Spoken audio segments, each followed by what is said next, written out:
Somewhere in a tax office, a piece of software is reading a company's accounts. It is not checking whether the sums add up. It is counting how many numbers begin with the digit 1. And from that alone, it can tell you the books were invented. To see why, forget accounts for a moment and go and find any large pile of real-world numbers.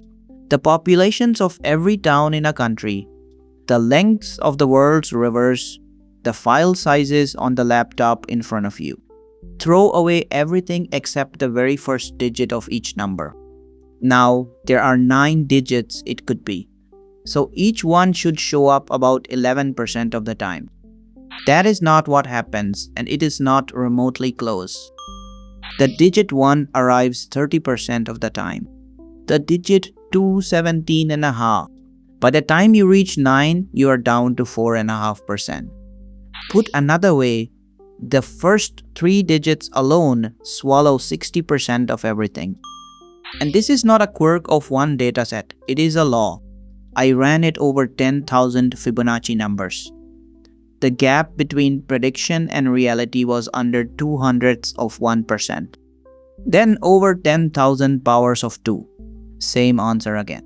Then over every file on this computer, 6,500 of them made by hundreds of different programs that have never spoken to each other. The digit 1 again out in front. Here is the reason, and it is one sentence. Real numbers grow by multiplying, not by adding. A town of 100,000 people has to grow by a whole 100% to reach 200,000. But once it is at 900,000, another 11% tips it over the million. So anything that grows spends far longer with a 1 at the front than with a 9. Money does this, populations do this, almost everything real does this. Which brings us back to that tax office. When a person sits down to invent numbers, they spread the digits out.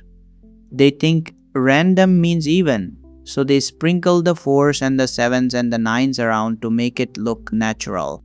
Real data is not even real data, is lopsided in a very specific and very measurable way. So the fraud does not get caught by an accountant who spots a bad sum. It gets caught by a curve. This has been used on company accounts, on scientific papers, and on national election results. It is not proof on its own. It is the thing that tells an investigator where to start looking. Which is a strange thought to end on. The numbers you would never think twice about. The boring first digit of everything quietly carry a signature. And you cannot fake it without knowing it is there.